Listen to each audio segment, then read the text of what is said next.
লেখিকা সঞ্চিতা চক্রবর্তীর অন্তর্ধান।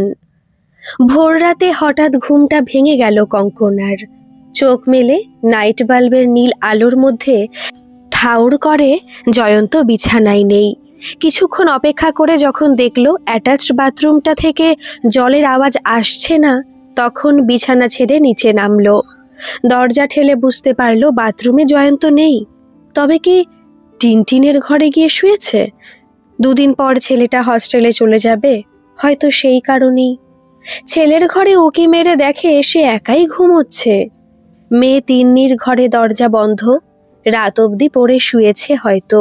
তবু নক করলো। ঘুম চোখে তিন্নি উঠে এসে দরজা খুলে জিজ্ঞাসা করে, কি হয়েছে?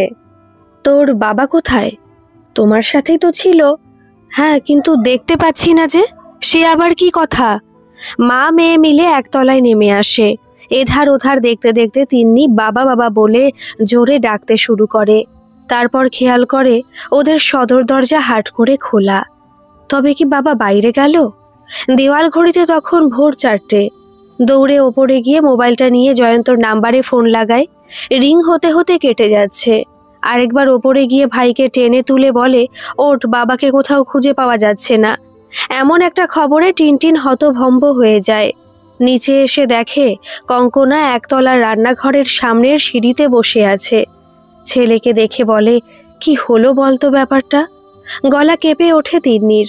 তবু বলে, সাইকেলটা নিয়ে একটু ভাই বেরো, চল আমিও যাচ্ছি। তোকে যেতে হবে না, মার কাছে থাক। সকালের আলো ফুটে উঠেছে, আমার কোনো অসুবিধা হবে না। সাইকেল নিয়ে ছেলেকে বেরোতে দেখে কঙ্কনার দু চোখ ছাপিয়ে জল নেমে আসে। মানুষটা কোথায় গেল বলতো? কিছুই বুঝতে পারছি না মা। 20-25 মিনিট বাদে টিনটিন সাইকেল নিয়ে ফিরে আসে। পায়ের তলা থেকে মাটি সরতে থাকে কঙ্কনার। 2 ছেলে মেয়েকে নিয়ে সংসার তার। এ হঠাৎ বিনা মেঘে বাজ পড়ার মতন কি দুর্যোগ ঘনিয়ে এলো। ধীরে ধীরে বেলা এগুলে তিন্নি মাকে বলে, এবার কি করব মা? তুমি 3:30 নাগাদ দেখেছ যে বাবা ঘরে নেই।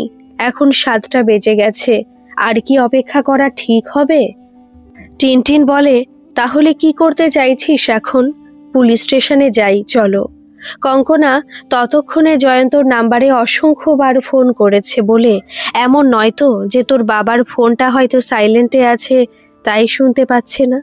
কিন্তু মা, সাধারণ একটা মানুষ রাত্রিবেলায় কেন নিজের বাড়ি থেকে কাউকে কিছু না বলে বেরিয়ে যাবে? এটা ভাবছো না? ভাবছি বলেই তো ভয় পাচ্ছি। তোর বাবার বন্ধুদের ফোন করব? আহ মা, এবার বিরক্ত হয় তিন্নি।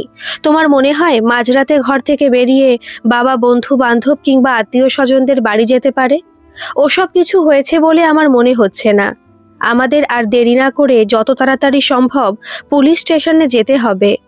সেদিন সকালে তখন সবে বিমল বিশ্বাস থানায় ঢুকেছেন। তিন্নি আর টিনটিন বাবার জন্য থানায় এসে পৌঁছয়। সকাল সকাল থানায় 2টি অল্প বয়সী ছেলেমেয়ের আগমনে তিন্নি কৌতূহলী হয়ে ওঠেন। ওরা সবিস্তারে জানায় জয়ন্ত দত্তের অন্তর্ধানের কথা। কাগজে কলমে লেখালেখির শেষে থানায় বসেই তিন্নি ফুপিয়ে কেঁদে ওঠে, আমার বাবাকে খুঁজে দিন স্যার। দিদিকে কাঁদতে দেখে টিনটিনেরও চক্ষু ভিজে আসে। আমি দেখছি কতদূর কি করা যায়। তোমরা আপাতত বাড়ি যাও। তোমাদের মা একা আছেন, এই সময় তোমাদের ওনার পাশে থাকতে হবে। কোনো কিছু সন্দেহজনক দেখলে বা তেমন কিছু মনে পড়লে আমাকে অবশ্যই বলো। থানা থেকে বাড়িতে ফিরে দেখে ততক্ষণে কাজের মাসি বেলাদির সৌজন্যে গোটা পাড়া জেনে গেছে যে জয়ন্ত দত্ত নিখোঁজ। পাশের বাড়ির মিলির মা এসে জিজ্ঞেস করে কঙ্কনাকে, হ্যাঁ গো বৌদি, কাল রাতে কি তোমার সঙ্গে দাদার কোনো কথা কাটাকাটি হয়েছিল? কঙ্কনা নিস্তেজ হয়ে ঘাড় নেড়ে না বলে। যা মেজাজি লোক, কথা কাটাকাটি করার মতো সাহস কোথায় কঙ্কনার? যা বলবে সেটাই মেনে নিতে হবে, না হলেই অশান্তি। এই অশান্তি এড়ানোর জন্য সবকিছু মেনে নেওয়াই কঙ্কনার অভ্যেসে দাঁড়িয়ে গেছিল। মিলির মা তবু বলে, তবে দাদা ঘর ছেড়ে বেরিয়ে গেলেন কেন? তিন্নি আর চুপ করে না থাকতে পেরে বলে, এই কেনর উত্তরটাই আমরা সবাই মিলে খুঁজছি জেঠিমা। যেদিন আমরা খুঁজে পাবো উত্তরটা, সেদিন তোমরাও সব জানতে পারবে। চ্যাটার্জি জেঠু বাজার যাওয়ার পথে থলে হাতে এসে বলেন, জয়ন্ত কোথাও কোনো ঝামেলায় জড়িয়ে পড়েছিল নাকি বৌমা? তারপর তিন্নির দিকে তাকিয়ে বলেন, এখনো মেয়েটার বিয়ে অবধি দিতে পারলো না, তার আগেই কিনা। তিন্নি ঘরে ঢুকে যায়। আর নেওয়া যাচ্ছে না, একটা মানুষকে খুঁজে পাওয়া যাচ্ছে না, আর এরা ওর বিয়ে নিয়ে কথা বলছে। মিলির মা উঠতেই চায় না। ভিতরের খবর গর্ত খুঁড়ে যদি কিছু বেরোয় তবে পাড়ায় রাষ্ট্র করতে পারবে। তিন্নির ক্লান্ত লাগে। একে ঠিকমতো ঘুম হয়নি, তার উপর বাবাকে না খুঁজে পাওয়ার টেনশন, আর এই আশেপাশের মানুষদের কৌতূহল ওকে বিরক্ত করে তোলে। 2-3 দিন ধরে নিখোঁজ জয়ন্ত দত্তর প্রচুর খোঁজ খবর করার পর হতাশ হয়ে বিমল বিশ্বাস ফোন করেন মিতকে। একটা লোক হঠাৎ করে কর্পূরের মতো উবে গেছে রে, দেখ তো কিছু করতে পারিস কিনা। মিত অবাক হয়ে বলে, কর্পূরের মতো মানে? মানে তার কোনো ট্র্যাক নেই, ট্রেস নেই, তার সঙ্গে মানানসই কোনো অ্যাক্সিডেন্টের খবরও পাইনি। লোকটা জাস্ট ভ্যানিশ হয়ে গেছে। মরেছে এমন কনফার্মেশনও নেই। ছেলে মেয়ে দুটো কখনো কখনো তাদের মা রোজ থানায় আসছে আর যাচ্ছে, কোনো খবরই দিতে পারছি না। তুই দেখ দেখে কিছু হয় কিনা। আমরা তো সবাই কুল কিনারা দেখতে পাচ্ছি না। মিত বেলার দিকে এসে হাজির হয় তিন্নিদের বাড়িতে। সঙ্গে বিমল বিশ্বাস ও 2-3 জন কনস্টেবলও আছে। ওদের বাড়িতে এসে দেখে 4 জনের মধ্যবিত্ত পরিবার। নিখোঁজ জয়ন্ত দত্ত একটা প্রাইভেট কোম্পানিতে কাজ করতেন। ছেলে 2 দিন বাদে কেমিস্ট্রি অনার্স নিয়ে পড়তে যাদবপুরের হস্টেলে ফিরে যাবে। আপাতত অবস্থার পরিপ্রেক্ষিতে তার যাওয়া স্থগিত। মেয়ে তিন্নি MA ফাইনাল পরীক্ষা দেবে। একদম সাধারণ একটা পরিবার। দত্তদের পৈতৃক দোতলা বাড়িতে এরা সপরিবারে থাকেন। মিত তিন্নিদের সাথে কথা বলতে বলতেই ঘড়ির দিকে তাকায়। তিতির আসতে দেরি করছে। মিনিট 15 পরে তিতির এসে ঢোকে বাড়িতে। ওদের বাড়িটা ভালো করে ঘুরে দেখতে থাকে।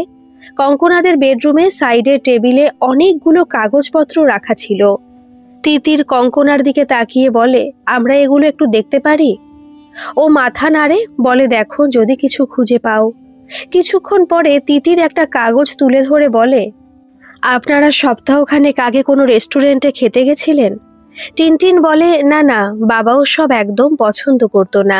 মিত বলে, তোমার বাবা একটু ঘরোয়া খাবারই প্রেফার করতেন তার মানে?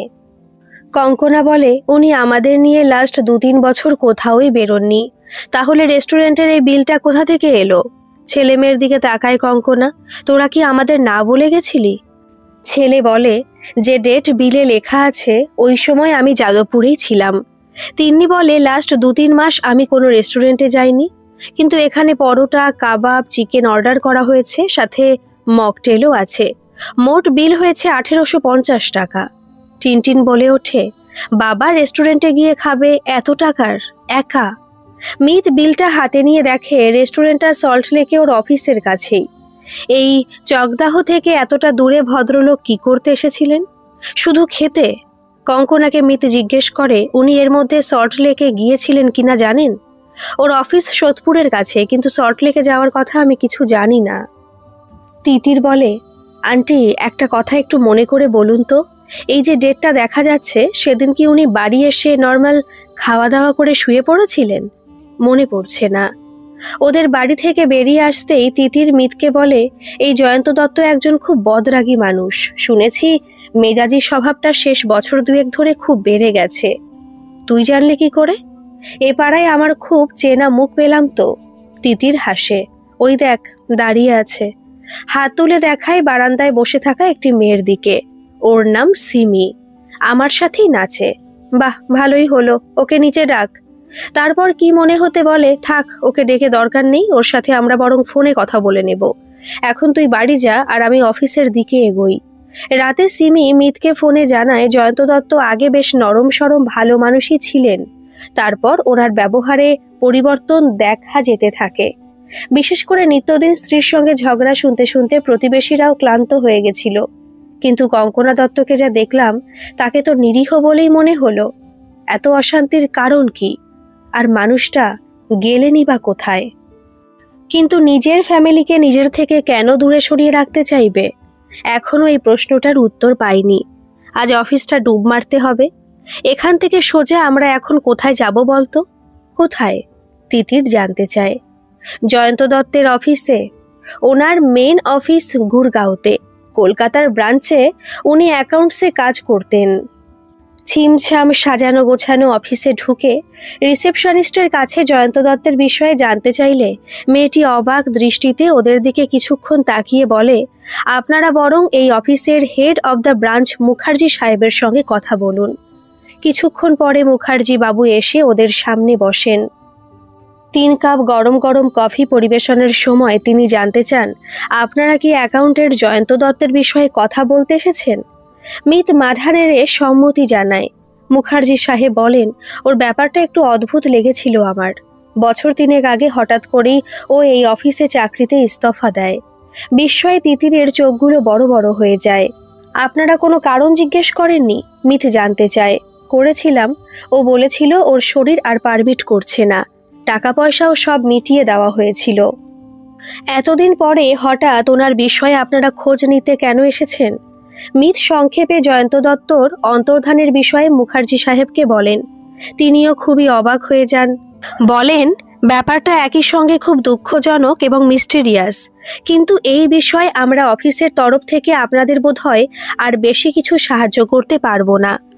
অফিস থেকে বেরিয়ে মিত ফোন করে কঙ্কনা দত্তকে।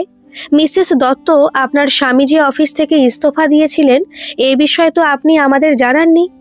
উনি ওপার থেকে ফোনে চিৎকার করে ওঠেন, কিন্তু ও তো প্রতিদিন সকাল 10টার সময় অফিসে বের হতো। আমরা তো কেউ জানি না ও অফিসে রেজিগনেশন দিয়েছে। কবে দিয়েছে? কে বলল? আপনি মুখার্জি সাহেবের কথা শুনেছেন? হ্যাঁ, আমি ওনাকে খুব ভালোভাবেই চিনি। ওনার সঙ্গে আমাদের কথা হয়েছে। আজ থেকে 3 বছর আগেই আপনার স্বামী চাকরিতে ইস্তফা দিয়েছেন। কি বলছেন আপনারা? শুধু তাই নয়, চাকরিতে ইস্তফা দেওয়ার পর সেখানকার সমস্ত টাকা পয়সাও তাকে দিয়ে দেওয়া হয়েছে। ওদের ফোন রেখে কঙ্কনা মাটিতে বসে পড়ে। মাকে ওইভাবে বসে থাকতে দেখে তিন্নি এসে জিজ্ঞেস করে, কি হয়েছে আবার, কার ফোন ছিল?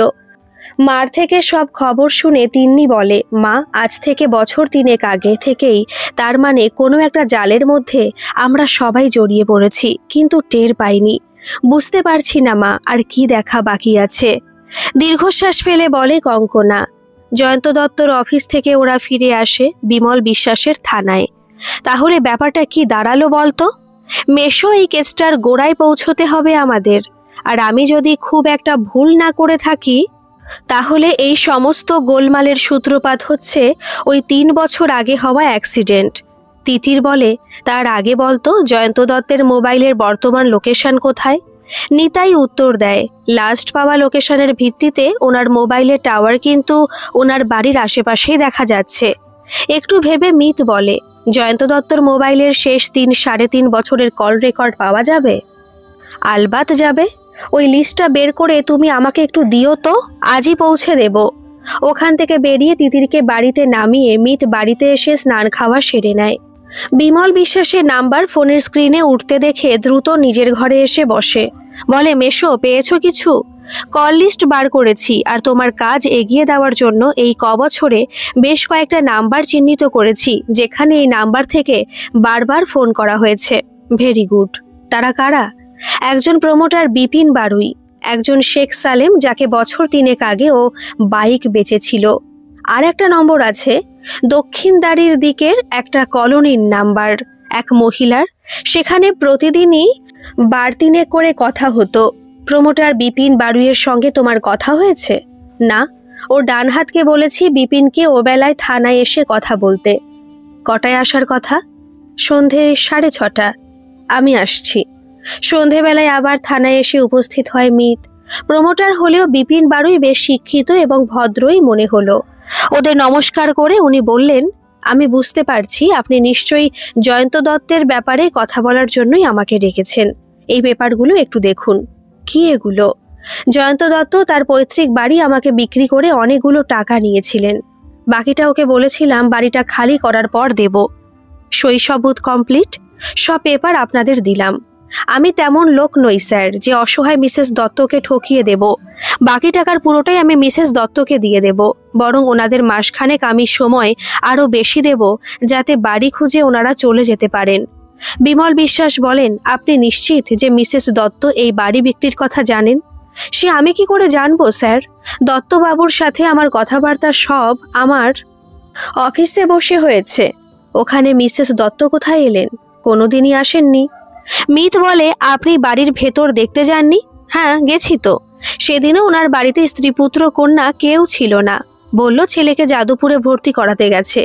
বিমল বিশ্বাস প্রমোটার বিপিন বারুইকে বলল, আমরা যতটা আন্দাজ করতে পারছি, আমাদের মনে হচ্ছে ব্যাপারটার মধ্যে বিশাল একটা রহস্য লুকিয়ে আছে। কিসের রহস্য? পুরনো বাড়ি এরকম অনেকে প্রমোটারকে দিয়ে থাকে। বিপিনবাবু, আপনি কথাটা বুঝতে পারলেন না। পুরনো বাড়ি অবশ্যই লোকে প্রমোটারকে দেয়, কিন্তু সেক্ষেত্রে তার বাড়ির লোকও পুরোটা জানে। বিপিন বারুইয়ের মাথা মুন্ডু বুঝতে না পেরে বললেন, আপনি কি করে বুঝছেন মিসেস দত্ত কিছু জানে না?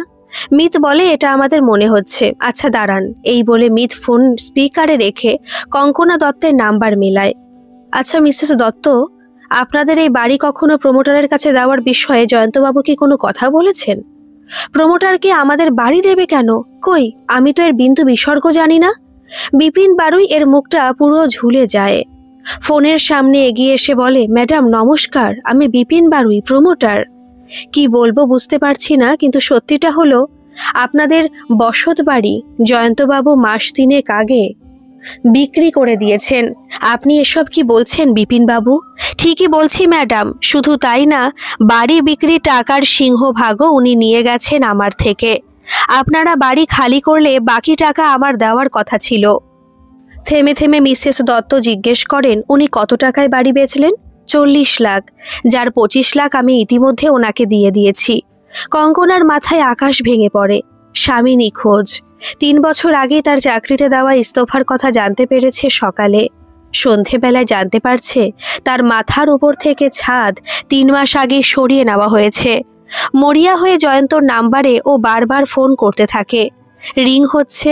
অন্ধকার ঘরে বসে নিখোঁজ মানুষটার নম্বরে টানা ফোন করতে করতে কঙ্কনার মনে হয়, মানুষকে কি একসাথে এক ছাদের তলায় থাকলেও আসলে চেনা যায়? 2 ভাই বোনকে নিয়ে কোথায় দাঁড়াবো? মনে করে ক্লান্ত শরীরটা নিয়ে মেঝেতেই শুয়ে পড়ল। মাথাটা যন্ত্রণায় ছিঁড়ে যাচ্ছে। হঠাৎ সোফার তলায় আলোর নিশানা দেখে হাত বাড়ায় আর চমকে ওঠে, এই তো মোবাইলটা। চেঁচিয়ে ডাকে, তিন্নি, টিনটিন দেখে যা। তারপর ফোন করে বিমল বিশ্বাসকে। জয়ন্তর ফোনটা পেয়েছি স্যার, সোফার তলায় পড়েছিল। ফোনটা সাইলেন্ট ছিল। মিত বলে, ফোনটা পড়েছিল না মেশো, ওটা ইচ্ছা করেই ওখানে রেখে যাওয়া হয়েছিল। তিতির পুরো ঘটনা শুনে বলে, তাহলে কি ওই কলোনির মহিলার সঙ্গে জয়ন্ত দত্তের কোনো সম্পর্ক তৈরি হয়েছিল? কি জানি, ওখানে যেতে হবে। অ্যাড্রেস নিয়েছিস? খুব চিন্তা করছিস তাই না? তিতির পাখি, এই কেসটা সম্ভবত খুব ইন্টারেস্টিং হতে চলেছে। মহিলার যে অ্যাড্রেস ওই কল লিস্ট থেকে বেরোলো, সেই এলাকাটা একটু অন্যরকম। বিমল বিশ্বাস ওদের সঙ্গে ওদিকের থানার সঙ্গে কথা বলে কিছু প্লেন ড্রেসের পুলিশ মোতায়েন করে দিয়েছেন। খোলা নর্দমা, মাছি ভনভন করছে। তার পাশে কতগুলো বাচ্চা সাইকেলে টায়ার নিয়ে খেলছিল।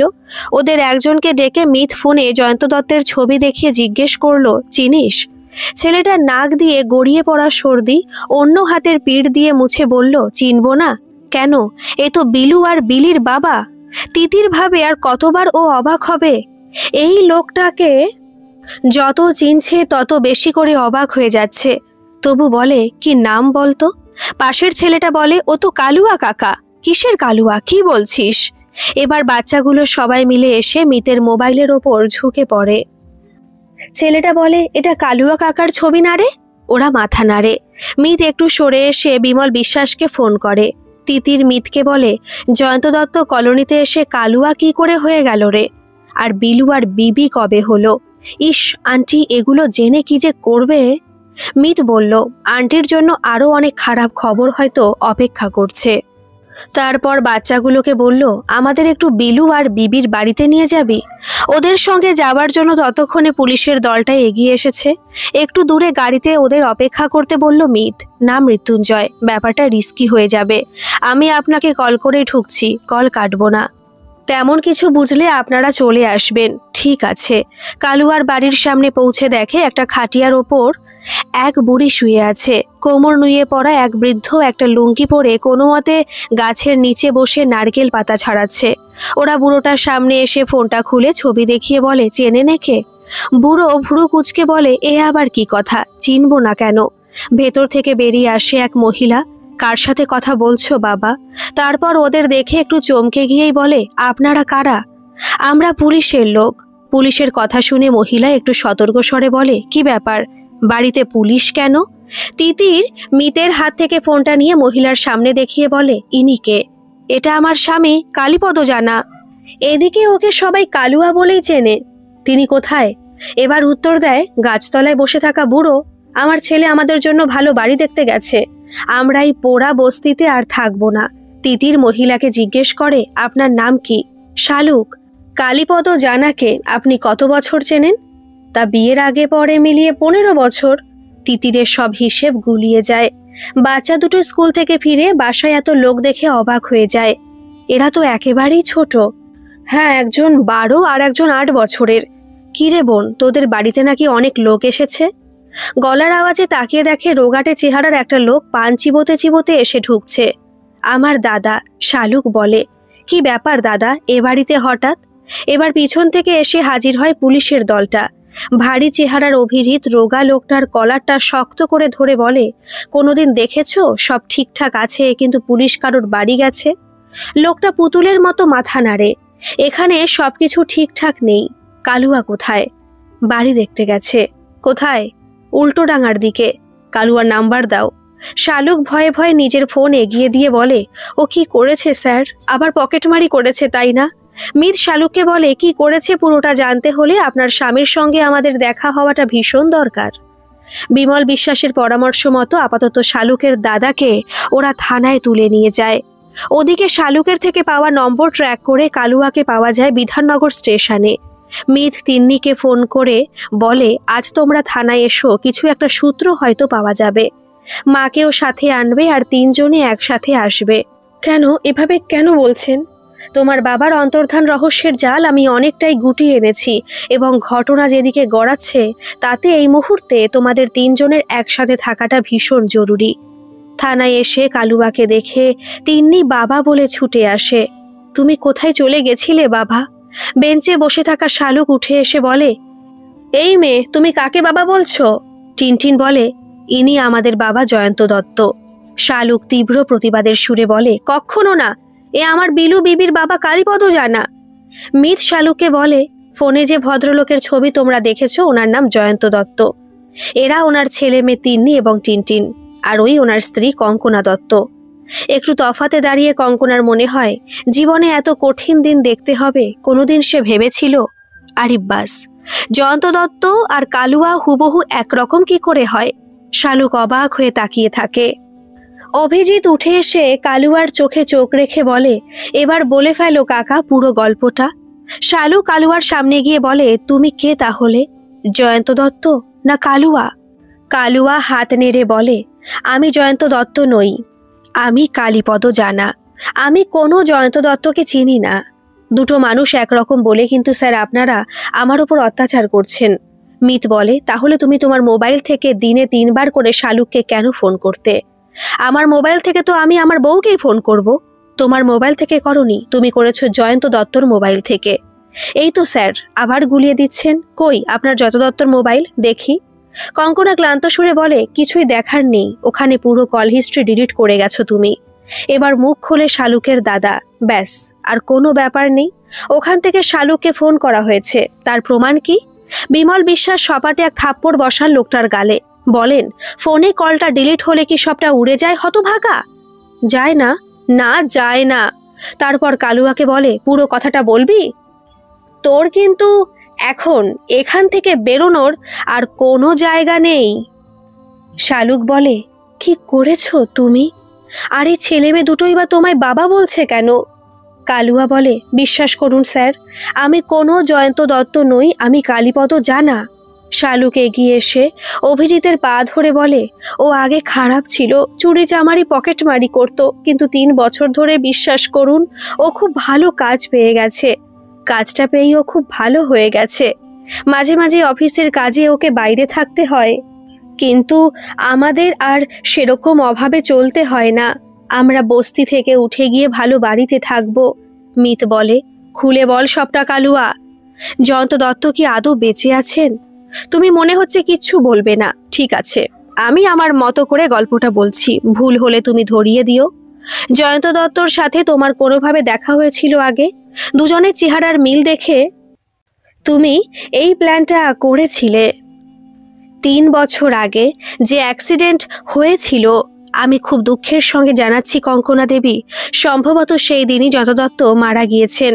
আর হাসপাতাল থেকে জয়ন্ত দত্ত সেজে সেই থেকে আপনার বাড়িতে রয়ে গেছে এই কালুয়া ওরফে কালীপদ জানা। তুমি মনে হয় বাইক চালাতে জানতে না, তাই না? তাই সবার আগে এসে জয়ন্ত দত্তের বাইকটা বিক্রি করে দিলে। তারপর কিছু দিনের মধ্যে ওনার সই নকল করে পাক্কা জয়ন্ত দত্ত সেজে ওঠার পরিকল্পনা নিলে।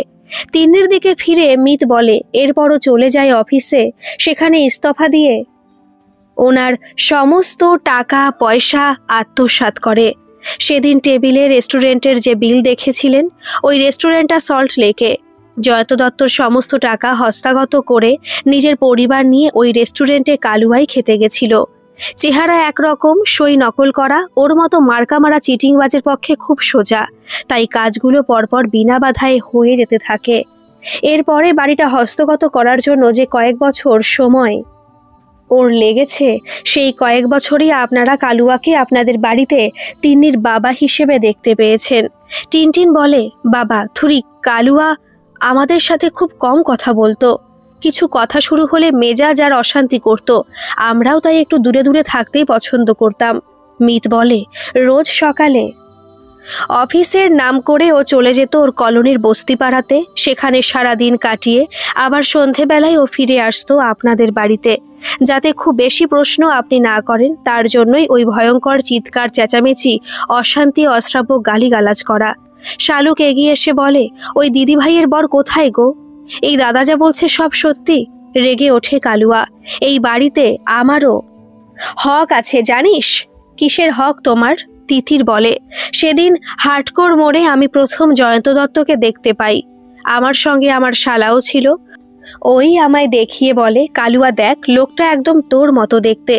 এবার রোগা লোকটা বলে, আমি সেদিন ওই দত্তর বাইকের নাম্বারটা নিয়ে নিয়েছিলাম। তখনও তেমন কোনো পরিকল্পনা ছিল না। তারপর ডেরায় গিয়ে কয়েকজনকে দেখাতে ওরা ওই দত্তর নাম ঠিকানা বার করে দিল। রাতে খেতে বসে যখন আমার মাকে বললাম যে একদম ডিটো আমার মতন একটা লোক আছে, তার নাম জয়ন্ত দত্ত, বাড়ি চাকদায়, মা একটু চমকে উঠল। রাত্রিরে বাথরুম করতে উঠে শুনি মা বাবাকে বলছে, এতদিন পরে আবার আরেকজন কেন সামনে এলো বুঝলাম না। ওদের কথা শুনে বুঝলাম আমার মা আমায় জন্মের সময় চুরি করে নিয়ে চলে এসেছিল। ইচ্ছে ছিল বেচে দেওয়ার, কিন্তু কোনো কারণে মায়া পড়ায় আর নিজেরও কোনো ছেলেপুলে না থাকায় বাবা মা আমাকে ওদের ছেলে হিসেবে মানুষ করতে থাকে। কঙ্কনা দেবী এবার বলেন, এই কথাটা উনি ঠিক বলছেন। আমার শাশুড়ি যমজ পুত্র সন্তানের জন্ম দিয়েছিলেন, কিন্তু একটি ছেলে হাসপাতাল থেকে হারিয়ে গিয়েছিল। অনেক খুঁজেও তাকে আর তারা খুঁজে পাননি। কালুয়া বলতে থাকে, এই কথা শোনার পর থেকে আমার মনে হয় ওই দত্ত যে অত বড় বাড়িতে থাকে, বাজে বাইক চড়ে ঘোরে, ওই প্রতিটা ইটে প্রতিটা টাকায় আমারও হক আছে। আমি আমার শালার সাথে এটা নিয়ে অনেক আলোচনা করি। তারপর ঠিক করি দত্তবাবুকে ডেকে আনতে হবে। প্ল্যান অনুযায়ী দত্ত সেদিনও নির্জন রাস্তাটায় এসে উপস্থিত হলে কঙ্কনা দত্ত মুখ ঢেকে কেঁদে ওঠেন। তাই দেখে শালুক দৌড়ে এসে কালুয়ার কাছে বলে, কি করেছিলে সেদিন?